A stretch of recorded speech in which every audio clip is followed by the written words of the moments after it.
So we are at Chisholm Trail Middle School. It's one of our older facilities. Right here you'll see an example of the flooring that we need to replace across the district. We replace it with a non-waxed product that will help our M&O budget and reduce our maintenance costs for the facilities. Here at Hazlet Elementary School, you can see an example of our non-wax flooring, which is called LVT. So what you're looking at is the floor that we will be putting in our new middle schools. It is a poured surface that is very durable. This is a budget-friendly floor where there is no upkeep cost, a non-waxable product. We won't have to wax it every year like we do at our older campuses. Our roofs have around a 20-year lifespan, and we have a few of these projects in our upcoming bond.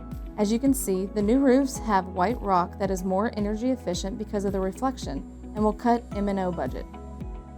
This bond also allocates money to replace aging HVAC units, which have around a 20-year lifespan. Other projects you will see under life expectancy replacements are carpet, fire alarm systems, and gym floors.